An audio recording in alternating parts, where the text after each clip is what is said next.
America ने जो Iran पर ताज़ा हमले किए हैं उनमें एक बहुत ही ख़ास लोकेशन को भी टारगेट किया गया है और वो ख़ास लोकेशन एक रेलवे ट्रैक है और ये तनसीब बहुत ही अहम है और इसको तबाह करके न सिर्फ ईरान बल्कि कुछ ममालिक को बहुत ही बड़ा पैगाम दिया गया है। और अमेरिका ने ये बात साबित कर दी है कि वो अब ईरान में सिविलियन इंफ्रास्ट्रक्चर को निशाना बनाएगा, इसी के साथ साथ जो तिजारती रास्ते हैं उनको भी निशाना बनाएगा और जो तिजारत ईरान के ज़रिए बहुत से ममालिक करते हैं उन तमाम ममालिक को भी आज एक बहुत बड़ा पैगाम दिया गया है।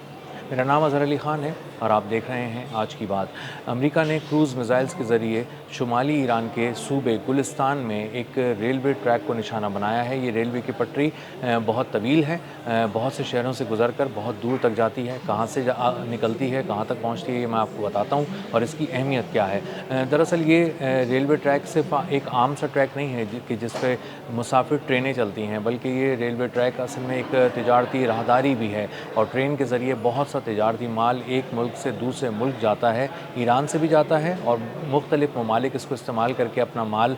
दूसरे ख़ित्तों तक पहुँचाते हैं और ये एक इंतहाई अहम ट्रेड कॉरिडोर है और ये एक उस नॉर्थ साउथ ट्रेड कॉरिडोर का भी हिस्सा है जो दरअसल चीन ने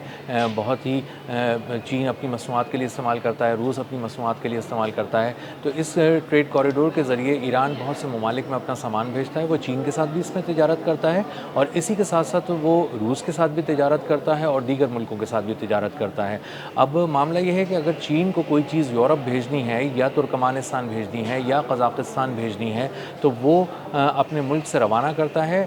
ट्रेन के ज़रिए चीज़ें, और जब समंदरी रास्ते बहुत ज़्यादा बंद हों या ज़रूरत पड़ रही हो इस रेलवे ट्रैक की, तब इस रेलवे ट्रैक को बहुत ज़्यादा इस्तेमाल किया जाता है। जब चाइना से माल चलता है तो वो ईरान पहुंचता है, ईरान के साथ ट्रेड करनी हो तो वो माल वहीं उतर जाता है। अगर इससे भी आगे ट्रेड करनी हो तो वो कज़ाकिस्तान जाता है, वो तुर्कमानिस्तान जाता है और उसके बाद ये घूमता फिरता अगर इसको पहुँचना हो यूरोप तो ये यूरोप के कुछ ममालिक तक भी पहुँच जाता है। तो ये एक बहुत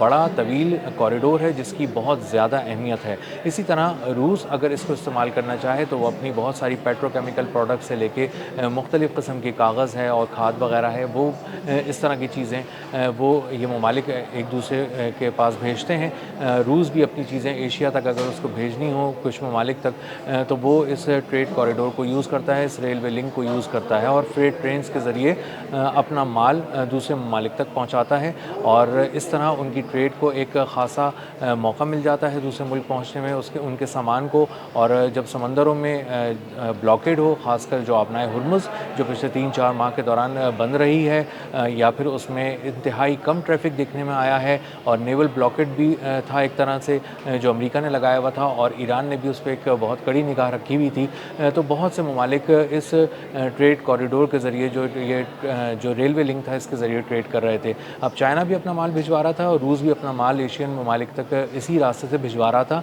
ईरान भी ट्रेड कर रहा था, ईरान अपना ऑयल भी इस रास्ते से भेज रहा था। लेकिन अब मामला ये हुआ है कि उन्होंने जानबूझ के अमेरिका ने जो एक फ्रेश एयर स्ट्राइक्स की गई हैं उसके अंदर क्रूज़ मिसाइल्स के ज़रिए इसको निशाना बनाया है और इसके एक बड़े हिस्से को तबाह किया है। तो इस बड़े हिस्से को तबाह करने का इस रेलवे लिंक को साफ मतलब ये है कि ईरान को पैगाम दिया जाए कि हम आपको किसी भी तरह किसी तौर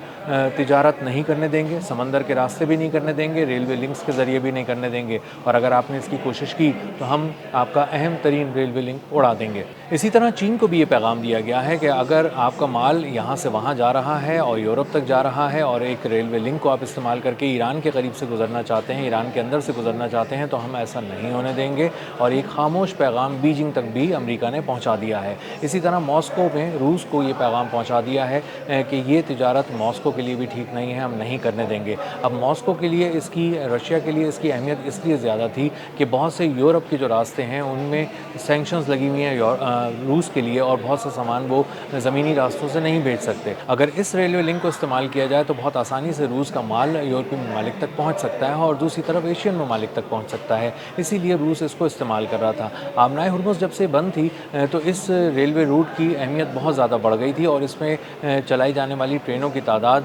3 गुना तक बढ़ चुकी थी और इतनी बड़ी तादाद में जब ट्रेड हो रही थी तो इससे अमेरिका को भी मुकम्मल तौर पे बाखबर था और उसको अंदाज़ा था कि न صرف اس کو استعمال کر کے چائنا اپنی ایکسپورٹس کو مضبوط کر رہا ہے، رشیا اپنا مال مختلف ممالک تک بھجوا رہا ہے، بلکہ ایران بھی اب بہت سارے ممالک تک اپنی ایکسپورٹس کر رہا ہے، کیونکہ بہت ساری جو اس پہ پابندیاں ہیں وہ دراصل سمندر سے جڑی پابندیاں ہیں، اور اگر کوئی ملک اس سے سمندر کے ذریعے کچھ نہیں خرید سکتا تو وہ ریلوے لنک کے ذریعے،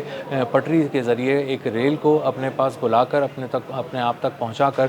وہ اس کا سامان خرید سکتا ہے اور اس کے ساتھ تجارت کر سکتا ہے۔ اور اسی لیے امریکہ کو بہت زیادہ تکلیف تھی اس بات کی کہ ایران اس طرح کیسے کر رہا ہے اور اس کی ناک کے نیچے ٹریڈ کیسے کر رہا ہے۔ امریکہ کا عام خیال یہ تھا کہ جب وہ سینکشنز لگا دے گا، پابندیاں لگا دے گا ایران پر، تو ایران بہت زیادہ ٹریڈ نہیں کر سکے گا دوسرے ملکوں کے ساتھ، اور ہوا بھی کچھ ایسے ہی۔ شروع میں بہت سارے ملکوں نے جھجک کا مظاہرہ کیا، ہچکچاہٹ کا مظاہرہ کیا اور ایران کے ساتھ بڑے پیمانے پر تجارت نہیں کی، اس کا سامان نہیں خریدا، نہ اپنا سامان اس کو بیچا۔ لیکن آہستہ آہستہ انہیں پتہ چلا کہ ایران کے پاس تیل ہے اور تیل وہ دنیا سے سستا بیچتا ہے، اور اگر اس سے تیل خرید لیا جائے تو اس میں کوئی حرج نہیں ہے بلکہ ان کا فائدہ ہی ہوگا۔ اسی لیے انہوں نے ایران کے ساتھ اس طرح ٹریڈ کی کہ وہ ان کے بندرگاہوں تک تو نہیں آتے تھے ایران کی، لیکن وہ کھلے سمندروں میں اپنے خالی جہاز آئل ویسلز کو بھیج دیتے تھے، اور ایران کے بڑے بڑے سپر ٹینکرز وہاں سے نکل کر جا کر 2-2 ملین